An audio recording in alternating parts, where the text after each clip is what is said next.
സാമൂഹ്യ സേവനം പാഷനാക്കി മാറ്റിയ ഒരു സംരംഭക തന്റെ ബിസിനസ്സിലൂടെ കിട്ടുന്ന എല്ലാ ലാഭവും സന്നദ്ധ സേവനങ്ങൾക്കും മാത്രമായി മാറ്റിവെക്കുന്ന, പലപ്പോഴും കടം വാങ്ങിപ്പോലും താൻ പരിപാലിക്കുന്ന കുഞ്ഞുങ്ങൾക്കും സ്ത്രീകൾക്കുമായി നിസ്വാർത്ഥമായി പ്രവർത്തിക്കുന്ന ചില്ല എന്ന ഫൗണ്ടേഷന്റെ സ്ഥാപക ശ്രീമതി റാണി നൌഷാദാണ് ഇന്ന് ന്യൂസ് ട്രേയിൽ നമുക്കൊപ്പം അതിഥിയായി ചേരുന്നത്. ചില്ലയുടെ വിശേഷങ്ങൾ മാത്രമല്ല, സാമൂഹ്യ പ്രവർത്തനത്തിലേക്ക് ഒരു സ്ത്രീ ഇറങ്ങേണ്ടി വന്നപ്പോൾ നേരിട്ട നീറുന്ന അനുഭവങ്ങളും സൈബർ അറ്റാക്കിനെ കുറിച്ചും ഒക്കെ റാണിക്ക് നമ്മളോട് പറയാനുണ്ട്. ഒരുപാട് സ്വാഗതം റാണി ന്യൂസ് 3യിലേക്ക്. സ്നേഹം, താങ്ക് യു, സന്തോഷം. റാണി, ഞാൻ ഈ തുടക്കത്തിൽ പറഞ്ഞു ചില്ല എന്നുള്ളതാണ് നമ്മുടെ ഫൗണ്ടേഷന്റെ പേര്. പക്ഷേ ചില്ല എന്ന് മാത്രം അതിനെ വിളിക്കാൻ കഴിയില്ല എന്നുള്ളതാണ് യാഥാർത്ഥ്യം, അല്ലേ? റാണി നൌഷാദ് ആരംഭിച്ചിട്ടുള്ള ഈ ഒരു ഫൗണ്ടേഷൻ അതൊരു വൻ മരമായി മാറിയിരിക്കുകയാണ്. ഒരുപാട് കുഞ്ഞുങ്ങൾക്ക്, വിദ്യാർത്ഥികൾക്ക്, ഒറ്റപ്പെട്ടു പോയ സ്ത്രീകൾക്കൊക്കെ തണലൊരുക്കുന്ന ഒരു വൻ വൃക്ഷം. എനിക്കറിയാം, അതായത് ഒരുപാട് കാലമായി റാണി ഈ സാമൂഹ്യ പ്രവർത്തന രംഗത്തുണ്ട്. പക്ഷേ ഈ ചില്ല എന്ന ഫൗണ്ടേഷനിലേക്ക് എത്തിയിട്ട് എത്ര കാലമായി? 5 വർഷത്തോളമാകുന്നു. ജില്ലാ ഫൗണ്ടേഷനിൽ എത്തിപ്പെട്ടിട്ട് 5 വർഷമാകുന്നു. അതിനു മുന്നും ഇത് തന്നെയാണ് ചെയ്തുകൊണ്ടിരുന്നത്. ജില്ല എന്ന് പറയുന്ന ഒരു രജിസ്ട്രേഷൻ തുടങ്ങി, ആ ഒരു പേര് രജിസ്റ്റർ ചെയ്ത് ഒരു അംബ്രല്ലയുടെ കീഴിലാക്കി പ്രവർത്തനം ആരംഭിച്ചിട്ട് 5 വർഷമാകുന്നു. അതെ, ഞാൻ പ്രേക്ഷകരുടെ അറിവിലേക്ക് പറയുകയാണ്. കൊല്ലം ആസ്ഥാനമായാണ് ചില്ല പ്രവർത്തിക്കുന്നത്. ഒരുപാട് കുഞ്ഞുങ്ങളെ പരിപാലിക്കുന്നുണ്ട്. അതോടൊപ്പം വിദ്യാർത്ഥികളുടെ ഹയർ സ്റ്റഡീസ് വരെ നോക്കുന്ന ഒരു സ്ഥാപനമാണ്. സമൂഹത്തിൽ ഒറ്റപ്പെട്ടു പോയ സ്ത്രീകളെ പരിപാലിക്കുന്നുണ്ട്. ഒരുപാട് സമൂഹ വിവാഹങ്ങളടക്കം നടത്തിയിട്ടുണ്ട്. എങ്ങനെയാണ് ചില്ലയുടെ ഒരു പ്രവർത്തന രീതിയെക്കുറിച്ചും പ്രവർത്തനങ്ങളെക്കുറിച്ചും ഒക്കെ നമ്മുടെ പ്രേക്ഷകരോടൊന്ന് പങ്കുവെക്ക്. സമൂഹത്തിലെ ഒറ്റപ്പെട്ടു പോകുന്ന സ്ത്രീകൾക്കും കുട്ടികൾക്കും വേണ്ടിയിട്ടാണ് ചില്ല നിലകൊള്ളുന്നത്. ഗാർഹിക പീഡനം അനുഭവിക്കുന്ന സ്ത്രീകൾ, ആത്മഹത്യ ചെയ്യണമെന്ന് തീരുമാനിച്ചിറങ്ങിത്തിരിക്കുന്ന പലരും നമ്മുടെ മുന്നിലേക്ക് വന്നിട്ട് അത് വേണ്ടാന്ന് വെച്ച ചരിത്രമുണ്ട്.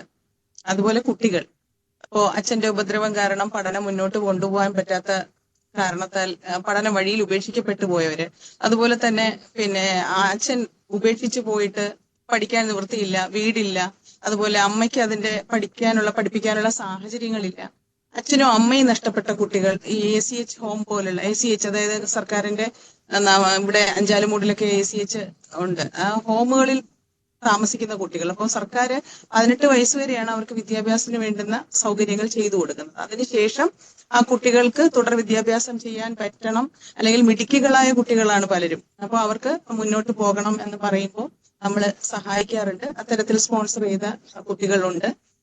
അവരുടെ എല്ലാ വിദ്യാഭ്യാസം നമ്മളാണ് ചെയ്യുന്നത്, സ്പോൺസർ ചെയ്തിട്ടുണ്ട്. അത്തരത്തിൽ കുട്ടികളെ BSc നഴ്സിംഗിനും TTCക്കും PDSനും ഒക്കെ കുട്ടികൾ നമ്മുടെ കീഴിൽ പഠിക്കുന്നുണ്ട്. അവരുടെ ഹോസ്റ്റൽ ഫീസ് ഉൾപ്പെടെ നമ്മൾ കൊടുക്കുന്നുണ്ട്.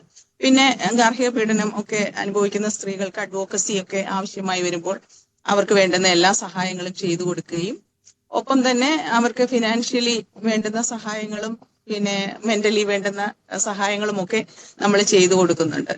അതായത് സമൂഹത്തിൽ ഒറ്റപ്പെട്ടു പോകുന്നവരെ അപ്ലിഫ്റ്റ് ചെയ്യുക എന്നുള്ള ഒറ്റ ഉദ്ദേശം മാത്രമാണ് ചില്ലയ്ക്കുള്ളത്.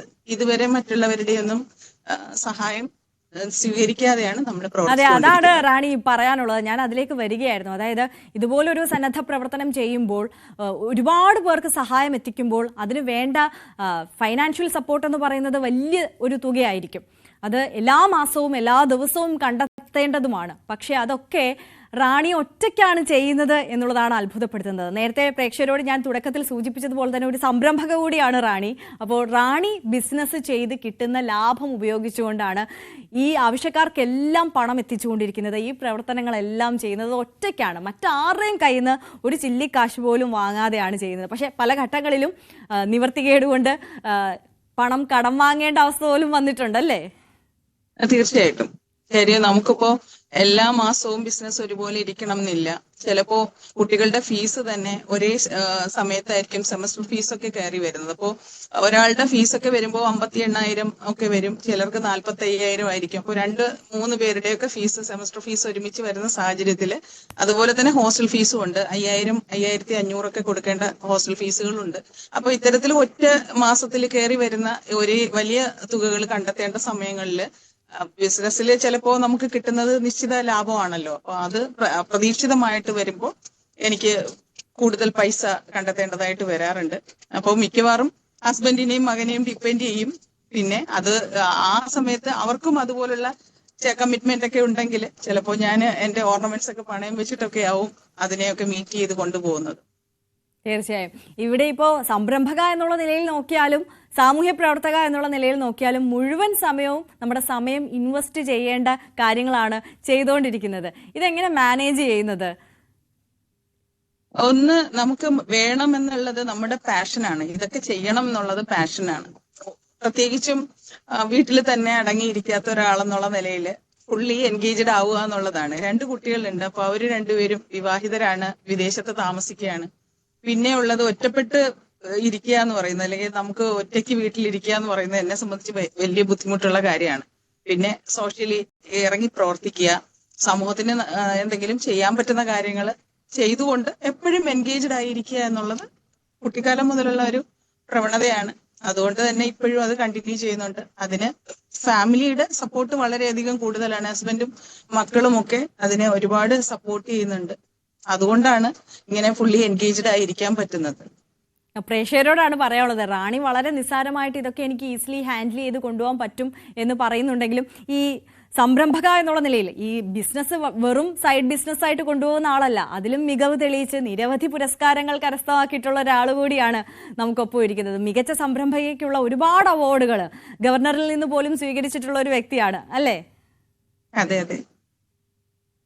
എങ്ങനെയാണ് ബിസിനസിനെ കുറിച്ച് ഒന്ന് പറയാമോ? അതിന്റെ ഒരു നേട്ടം, അതിന്റെ ഒരു വഴി, അതേക്കുറിച്ചൊന്ന് പറയോ? അത് വിവാഹം കഴിഞ്ഞ് വരുമ്പോ ഹസ്ബൻഡ് ബിസിനസ്സുകാരനാണ്. ബിസിനസ്സില് അദ്ദേഹത്തിനോടൊപ്പം ഞാൻ മാറി നിൽക്കുകയല്ല ചെയ്തത്. അദ്ദേഹത്തിന്റെ ബിസിനസ്സുകൾ മനസ്സിലാക്കി ഒപ്പം നിൽക്കാനാണ് ശ്രമിച്ചിട്ടുള്ളത്. കൂടുതൽ അദ്ദേഹത്തിൽ നിന്നാണ് ബിസിനസ്സിന്റെ ബാലപാഠം പഠിക്കുന്നത്. പിന്നീട് ബിസിനസ് സ്വന്തമായിട്ട് ചെയ്യണമെന്ന് ആഗ്രഹം വന്നപ്പോ മകനും ഹസ്ബൻഡും അഡ്വൈസ് ചെയ്തിട്ട് സ്വന്തമായിട്ട് ഒരു ബിസിനസ് ചെയ്യുകയായിരുന്നു. അത് ഒരു 8 വർഷം മുന്നേ ഞാൻ വാട്ടർ ടാങ്കിന്റെ ബിസിനസ്സിലേക്ക് എൻ്റർ ചെയ്തു. സ്റ്റീൽ വാട്ടർ ടാങ്കിന്റെ. അന്ന് കേരളത്തില് സ്റ്റെയിൻലെസ് സ്റ്റീൽ വാട്ടർ ടാങ്ക് കേട്ട് കേൾവി പോലും ഇല്ലാത്ത ഒരു സമയമാണ്. അപ്പോഴാണ് ഞാൻ വാട്ടർ ടാങ്കിന്റെ ഇൻഡസ്ട്രിയിലേക്ക് വരുന്നത്. അപ്പോ അന്ന് ഞാൻ ഒരു മാനുഫാക്ചറർ ആയിരുന്നില്ല, പുറത്തുനിന്ന് ഔട്ട്സോഴ്സ് ചെയ്തിട്ടാണ് ആ ബിസിനസ് ചെയ്തുകൊണ്ടിരുന്നത്. അങ്ങനെ ചെയ്തുകൊണ്ടിരുന്ന ബിസിനസ്സിൽ എനിക്ക് അതിൽ നിന്ന് കിട്ടുന്ന പ്രോഫിറ്റ് മുഴുവനും, അന്ന് ചില്ല എന്ന് പറയുന്ന ഫൗണ്ടേഷൻ ഇല്ല, അപ്പോഴും ഞാൻ ഇതെല്ലാം മറ്റുള്ളവർക്ക് വേണ്ടി വിനിയോഗിക്കുകയായിരുന്നു. കണ്ണ് ഓപ്പറേഷൻ ചെയ്യാനും അതുപോലെ കുട്ടികളുടെ പഠനത്തിനും ഭക്ഷണത്തിനും വീടില്ല എന്ന് പറയുന്നവരെ ഹെൽപ്പ് ചെയ്യുക. അന്ന് അത്രയും വൈഡായിട്ടല്ലെങ്കിൽ പോലും എന്റെ ലിമിറ്റേഷൻസിനുള്ളിൽ നിന്നുകൊണ്ട് ഞാൻ ഒരുപാട് കാര്യങ്ങൾ ചെയ്യുന്നുണ്ടായിരുന്നു. ഈ നോമ്പ് കാലത്തൊക്കെ 30 ദിവസവും ഭക്ഷണത്തിനൊക്കെ ബുദ്ധിമുട്ടുന്ന മനുഷ്യരുടെ വീട്ടിലേക്ക് ഞങ്ങൾ നോമ്പ് തുറ കാര്യങ്ങളൊക്കെ ചെയ്തു കൊടുത്തുകൊണ്ട് ആണ് പല കാര്യങ്ങളും ചെയ്തിട്ടുണ്ട് പോയ കാലങ്ങളിൽ. എനിക്കൊന്ന് സമാനമായ രീതിയിൽ തന്നെ കോവിഡിന്റെ കാലഘട്ടത്തിൽ ഇത്തരത്തിൽ നിർധനരായ കുടുംബങ്ങൾക്ക് ഭക്ഷണം എത്തിച്ച് നൽകിക്കൊണ്ടായിരുന്നു ഈ സാമൂഹ്യ പ്രവർത്തന രംഗത്തേക്ക് റാണിയുടെ ഒരു ചുവടുവയ്പ് അല്ലേ? അതെ, കോവിഡിന്റെ കാലത്ത് കോവിഡിന്റെ മുഴുവൻ സമയം കോവിഡ് ഡ്യൂട്ടി ചെയ്തിട്ടുണ്ടായിരുന്നു. കാര്യം അന്ന് കളക്ടറുടെ ഒരു കോവിഡിന്റെ സ്ക്വാഡിന്റോടൊപ്പം വർക്ക് ചെയ്തിട്ടുണ്ട്. പിന്നെ റെയിൽവേ സ്റ്റേഷനിലും ബസ് സ്റ്റാൻഡിലും ഒക്കെ ആയിട്ട് വർക്ക് ചെയ്തിരുന്നു. അന്ന് ഫയർഫോഴ്സില് നമ്മൾ സിവിൽ ഡിഫൻസ് എന്ന് പറയുന്ന ആ ഒരു ഫോഴ്സിലും വർക്ക് ചെയ്തിട്ടുണ്ട്. ആദ്യത്തെ ഒരു പാസിംഗ് ഔട്ട് പരേഡ് അറ്റൻഡ് ചെയ്ത ഒരു വനിതയും കൂടിയാണ് ഞാൻ. അപ്പോൾ ആ തരത്തില് കുറെ അധികം കാര്യങ്ങൾ സമൂഹത്തിൽ നിന്ന് ചെയ്തിട്ടുണ്ട്, ഇറങ്ങി നിന്ന് തന്നെ ചെയ്തിട്ടുണ്ട്. സാധാരണ മനുഷ്യരുടെ ഇടയിലേക്ക് ഇറങ്ങി ചെല്ലാനും അതുവഴി അവരുടെ ബുദ്ധിമുട്ടുകളും സങ്കടങ്ങളും വിഷമങ്ങളും ഒക്കെ മനസ്സിലാക്കാനും കഴിഞ്ഞിട്ടുണ്ട്. നമ്മൾ അത്തരത്തിൽ ഇങ്ങനെ സമൂഹത്തിലേക്ക് ഇറങ്ങി മറ്റുള്ളവരുടെ കണ്ണീരൊപ്പാൻ കഴിയുന്ന ഒരാളുടെ കണ്ണീരൊപ്പാൻ കഴിയുന്നത്, അവർക്ക് സഹായകമാകാൻ കഴിയുന്ന ആ ഒരു മുഹൂർത്തം എന്ന് പറയുന്നത് നമുക്ക് വല്ലാത്തൊരു ആത്മസംതൃപ്തി നൽകുന്നതാണ്. അങ്ങനെയാണോ ഈ ചില്ല എന്ന് പറയുന്ന ഒരു വലിയ സ്ഥാപനത്തിലേക്ക് എത്താം, ഒരു ഫൗണ്ടേഷൻ രൂപീകരിക്കാം എന്നുള്ള ചിന്തയിലേക്ക് എത്തുന്നത്? അതെ, തീർച്ചയായിട്ടും. കാര്യം കുറച്ചുകൂടി ഫോക്കസ്ഡ് ആവാൻ പറ്റി. ജില്ലാ ഫൗണ്ടേഷൻ എന്ന് പറയുന്ന ഒരു സംഘടന രൂപീകരിച്ചതോടുകൂടി നമുക്ക് കുറെ മനുഷ്യരെ ചേർത്ത് പിടിക്കാൻ, അതിലേക്ക് കൂടുതൽ മനുഷ്യരെ ഉൾക്കൊള്ളിച്ചുകൊണ്ട് ചേർത്ത് പിടിക്കും. കാര്യം ഒരു അഡ്രസ് ചെയ്യാൻ പറ്റും നമുക്ക്. ജില്ലാ ഫൗണ്ടേഷനിലെ ഒരു മെമ്പർ അല്ലെങ്കിൽ അതിന്റെ ഫൗണ്ടർ എന്നുള്ള നിലയിൽ എനിക്ക് കുറെ മനുഷ്യരിലേക്ക് ഇറങ്ങി ചെല്ലാനും അവരെ അതുവഴി എനിക്ക് അഡ്രസ് ചെയ്യാനും അതിലൂടെ എനിക്ക് ആ മനുഷ്യരുടെ സങ്കടങ്ങളിലേക്ക് ചേർന്ന് നിൽക്കാനും പറ്റി. കാര്യം അതുവരെ വന്നിരുന്നത് ഒരു റാണി നൗഷാദിനെ അന്വേഷിച്ചിട്ടായിരുന്നെങ്കിൽ അത് മാറി ഒരു വ്യക്തി എന്നതിനെക്കാട്ടിലും ഉപരിയായിട്ട് ഒരു സംഘടനയിലേക്ക് മനുഷ്യർ വരാൻ തുടങ്ങി. ജില്ലാ ഫൗണ്ടേഷൻ എനിക്ക് ഇപ്പോ ഒരു കുട്ടിയെ സ്പോൺസർ ചെയ്തു എന്ന് പറയുമ്പോൾ റാണി സ്പോൺസർ ചെയ്തു എന്ന് പറയുന്നതിനെക്കാട്ടിലും എനിക്ക് സന്തോഷം ജില്ലാ ഫൗണ്ടേഷൻ സ്പോൺസർ ചെയ്തു എന്ന് പറയുന്നത് തന്നെയാണ്. അപ്പോൾ ജില്ലാ ഫൗണ്ടേഷനിൽ ഇതിന്റെ വരുമാനം അത് മറ്റുള്ളവർ അറിയേണ്ട കാര്യമില്ല. ആ വരുമാനത്തിന്റെ സോഴ്സ് നമ്മുടെ സ്വന്തമാണെങ്കിലും എനിക്ക് ഒരു വ്യക്തിയിൽ അങ്ങനെ പറയുന്നതിനെക്കാട്ടിലും കുറച്ചുകൂടി ഒരു അഭിമാനം തോന്നുന്നത് ഒരു സംഘടനയുടെ പേര് പറയുന്നത് കൊണ്ട് തന്നെയാണ്. കുറെ അധികം മനുഷ്യര് ചില്ല ഫൗണ്ടേഷനിൽ എന്റെ കൂടെ ചേർന്ന് നിന്ന് എന്നെ സപ്പോർട്ട് ചെയ്യുന്നുണ്ട്. ഫിനാൻഷ്യലി അല്ലെങ്കിൽ പോലും ഫിസിക്കലി മെന്റലി എന്നെ സപ്പോർട്ട് ചെയ്യുന്ന ഒരുപാട് മനുഷ്യരുണ്ട്. അപ്പോ അവരെല്ലാം ചേർന്നതാണ് ചില്ല ഫൗണ്ടേഷൻ. ആർക്കും ഇപ്പോ ഒരു കുട്ടിയുടെ പഠനത്തിന് ഒരാൾക്ക് കൊടുക്കാൻ പറ്റിയില്ല എന്നുള്ളതിൽ വിഷമമൊന്നുമില്ല. എല്ലാവർക്കും സാമ്പത്തികമായിട്ട് ഇപ്പം നമ്മളെ ഹെൽപ്പ് ചെയ്യാൻ പറ്റിയെന്ന് വരില്ല. പക്ഷെ എങ്കിലും അവരുടെ ഒരു സ്നേഹവും നമ്മളോടൊപ്പം സഹകരിച്ച് നിൽക്കാൻ പറ്റുന്നതും. ഇപ്പൊ രാത്രി 1 മണിക്കും 2 മണിക്കും ഒക്കെ ഡ്രൈവ് ചെയ്യണ ഒരു വ്യക്തിയാണ് ഞാൻ. പല സ്ഥലങ്ങളിലും പല മീറ്റിങ്ങുകളിലും ഒക്കെ കഴിഞ്ഞിട്ട് തിരിച്ചു വരുന്നത് ചിലപ്പോ രാത്രി 12നും 1 മണിക്കും ഒക്കെ ആയിരിക്കും. അപ്പൊ എന്റെ കൂടെ വരുന്നത് എന്റെ ഈ ചില്ല ഫൗണ്ടേഷനിലെ അംഗങ്ങൾ തന്നെയായിരിക്കും. വനിതകളാണ് കൂടുതലും, പുരുഷന്മാരുമുണ്ട്. റാണി, ഞാൻ ഈ ചില്ലയെ കുറിച്ച് ഇതിനു മുമ്പ് അന്വേഷിച്ചപ്പോൾ പരിശോധിച്ചപ്പോഴൊക്കെ കാണാൻ കഴിഞ്ഞത് ഈ വെറുതെ അങ്ങനെ പൈസ കൊടുത്ത് എല്ലാവരെയും പൈസ കൊടുത്ത് സഹായിക്കുക എന്നതിനപ്പുറം ഈ ഫൗണ്ടേഷന്റെ നേതൃത്വത്തിൽ നടക്കുന്ന പ്രവർത്തനങ്ങൾ ഒരുപാടുണ്ട്. അത് പല മാധ്യമങ്ങളിലൂടെ ഇതിനകം പുറത്തേക്ക് എത്തിയിട്ടുമുണ്ട്. അതൊക്കെ നമ്മളെ ഇൻസ്പയർ ചെയ്യുന്നതാണ്. വനിതാ ദിനവുമായി ബന്ധപ്പെട്ട് നടത്തിയിട്ടുള്ള പരിപാടി ആയിക്കോട്ടെ. നമുക്കറിയാം ഇപ്പം സമൂഹത്തിൽ ഏറ്റവും വലിയൊരു വിപത്തായി വളർന്നുകൊണ്ടിരിക്കുന്നത് ലഹരിയാണ്. ലഹരിക്കെതിരെയൊക്കെ ചില്ലയുടെ നേതൃത്വത്തിൽ നടന്നു വന്നിട്ടുള്ള പ്രവർത്തനങ്ങളൊക്കെ ശരിക്കും അഭിനന്ദനം അർഹിക്കുന്നത് തന്നെയാണ്. ആ ക്യാമ്പയിനുകളെ കുറിച്ച് എന്നും എപ്പോഴും ഈ വ്യത്യസ്തമായ ക്യാമ്പയിനുകൾ എടുക്കുന്നതിന്റെ ആ ഒരു കാരണത്തെക്കുറിച്ചൊക്കെ ഒന്ന് പറയാമോ? തീർച്ചയായിട്ടും. കാര്യം നമ്മൾ ശ്രദ്ധിക്കപ്പെടണം എന്നുണ്ടെങ്കിൽ എപ്പോഴും ഇന്നോവേറ്റീവ് ആയിട്ടുള്ള ഐഡിയാസ് കൊണ്ടുവന്നാൽ മാത്രമേ ശ്രദ്ധിക്കപ്പെടുള്ളൂ. പ്രത്യേകിച്ചും നമ്മുടെ കുട്ടികൾ, അവർ പറയുന്നത് 2K പിള്ളേരാണല്ലോ. അപ്പോ നമ്മള് ഈ അഡ്വാൻസ്ഡ് ആയിട്ടുള്ള അവർ കണ്ടിട്ടില്ലാത്ത കാര്യങ്ങളും പ്രവർത്തനങ്ങളും കൊണ്ടാണ് അവരുടെ ശ്രദ്ധ നമ്മളിലേക്ക് കൊണ്ടുവരേണ്ടത്. അതുകൊണ്ട് തന്നെയാണ് 2023 നമ്മള് ഒരു മയക്കുമരുന്നിനെതിരെയും സെക്സ് അബ്യൂസ്മെന്റിനെതിരെയും ഒരു ക്യാമ്പയിൻ വെച്ചു. അത് ഇത്തരത്തിലായിരുന്നു. അത് ഒരു KSRTC ബസ്സിനുള്ളില് നമ്മള് കംപ്ലീറ്റ് എക്സിബിഷൻസ്, അതായത് ഇതിന്റെ ഫലങ്ങൾ ദൂഷ്യവശങ്ങളെല്ലാം ഉൾക്കൊള്ളിച്ചുകൊണ്ട് ഒരു ബസ് കംപ്ലീറ്റ് ആയിട്ടും അലങ്കരിച്ച് അത് നമ്മള് കൊല്ലം ജില്ലയിലെ 20ഓളം സ്കൂളുകളും കോളേജുകളും അങ്ങോട്ട് ചെന്നിട്ട്, നമ്മൾ ഒരിക്കലും ആരെയും ഇങ്ങോട്ട് ക്ഷണിച്ചിട്ടല്ല, കുട്ടികളിലേക്ക് ചെന്നിട്ട് ആണ് നമ്മൾ ഈ ഒരു പ്രവർത്തനം കാഴ്ചവെച്ചത്. അന്ന് ഏകദേശം 20 ലക്ഷത്തോളം ആൾക്കാര് ആ ഒരു എക്സിബിഷൻ കണ്ടു എന്നുള്ളത് വളരെ സന്തോഷമുള്ള കാര്യമാണ്. കൊട്ടാരക്കര ബസ് സ്റ്റാൻഡിലും പരവൂർ ബസ് സ്റ്റാൻഡിലും അതുപോലെ കരുനാഗപ്പള്ളി ബസ് സ്റ്റാൻഡിലും കൊല്ലം ബസ് സ്റ്റാൻഡിലും ഒക്കെ ആള് കൂടുന്ന എല്ലായിടങ്ങളിലും ഈ ബസ് പോയി നിൽക്കുമ്പോൾ ഒരു ആരവവും കൂട്ടവുമായിരുന്നു. ആൾക്കാർ വീഡിയോ എടുക്കാനും അതിനകത്തേക്ക് വന്ന് അവര് അത് വാച്ച് ചെയ്യാനും ഒക്കെയുള്ള ഒരുപാട് ഇനിഷ്യേറ്റീവ്സ് കാണിച്ചിട്ടുണ്ടായിരുന്നു.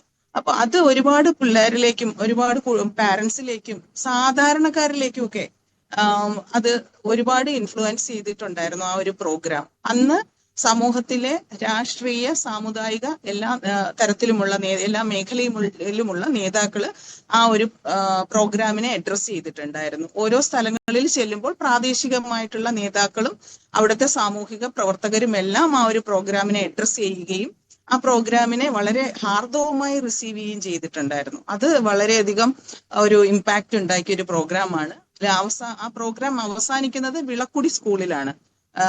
കൊട്ടാരക്കര വിളക്കുടി സ്കൂളിലാണ് അവസാനിക്കുന്നത്. ശരിക്കും ആ സ്കൂളിന്റെയൊക്കെ ഒരു അന്തരീക്ഷത്തില് അങ്ങനെ ഒരു എക്സിബിഷൻ ഒരുപാട് കോൺട്രിബ്യൂട്ട് ചെയ്തിട്ടുണ്ട് എന്ന് തന്നെയാണ് ഞാൻ വിശ്വസിക്കുന്നത്. എക്സിബിഷനോടനുബന്ധിച്ച് അന്ന് ആ എക്സിബിഷനെ അനുഗമിച്ചിരുന്നത് 150ഓളം ആൾക്കാരാണ്.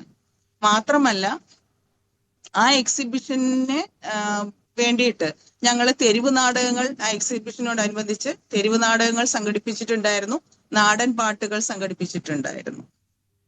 അത് ഒരുപാട് ജനശ്രദ്ധ പിടിച്ചുപറ്റിയ ഒരു പരിപാടിയായിരുന്നു. ഇത്ര വലിയ ഉദ്യമമൊക്കെ ആയിട്ട് മുന്നോട്ട് പോകുമ്പോഴും സമൂഹത്തിലേക്ക് ഇറങ്ങുമ്പോഴും കയ്യടികൾ മാത്രമല്ല റാണിക്ക് കിട്ടുന്നത് എന്നുള്ളതാണ് ഏറെ വിഷമകരം. ഒരുപാട് പേർ കല്ലെറിയാനും റാണിക്ക് പുറകെ ഉണ്ട് എന്നുള്ളതാണ്.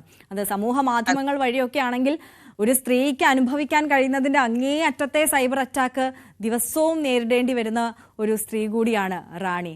ഇതിനെയൊക്കെ എങ്ങനെയാണ് അതിജീവിക്കുന്നത്? ഇത്തരത്തിൽ അറ്റാക്ക് ചെയ്യുന്ന ആളുകളോടൊക്കെ എന്താണ് പറയാനുള്ളത്?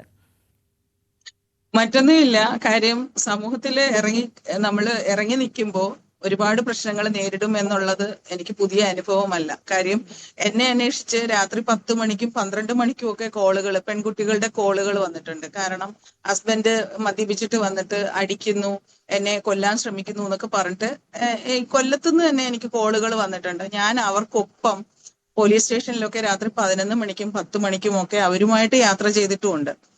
പോലീസ് സ്റ്റേഷനിൽ ചെന്നിട്ട് അവർക്ക് വേണ്ടുന്ന നീതിയും നിയമസുരക്ഷയും ഞാൻ ഉറപ്പുവരുത്തിയിട്ടുണ്ട്.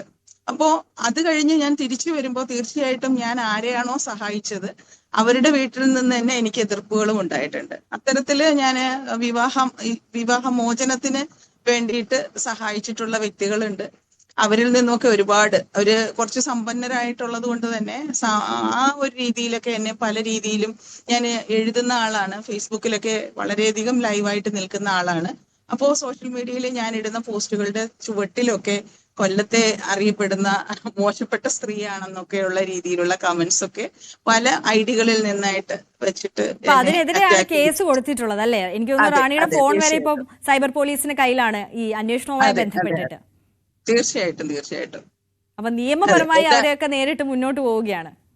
തീർച്ചയായിട്ടും. കാര്യം നമുക്ക് നിയമം കയ്യിലെടുക്കാൻ അവകാശമില്ലല്ലോ. നമുക്ക് നമ്മള് നിൽക്കുന്ന ഇതില് നീതിയും ന്യായവും കിട്ടണം ഉറപ്പുണ്ട് എന്നുണ്ടെങ്കിൽ, നമുക്ക് നമ്മളെ വിശ്വാസം ഉണ്ടെന്നുണ്ടെങ്കിൽ തീർച്ചയായിട്ടും ജുഡീഷ്യറി അതിന് ഏറ്റവും മേലെയാണ്. നമുക്ക് എല്ലാത്തിനും മേലെയാണ് ജുഡീഷ്യറി. അതിനെ വിശ്വസിച്ച് മുന്നോട്ട് പോവുകയാണെന്നുണ്ടെങ്കിൽ നമുക്ക് വിജയിക്കാൻ പറ്റും എന്നുള്ളതിന് യാതൊരു കുഴപ്പമില്ല. കാര്യം എനിക്ക് സാമൂഹ്യ പ്രവർത്തനം ഒന്നും പാതി വഴിയിൽ നിർത്താൻ പറ്റില്ല. അതെന്റെ ശ്വാസം പോലെയാണ്.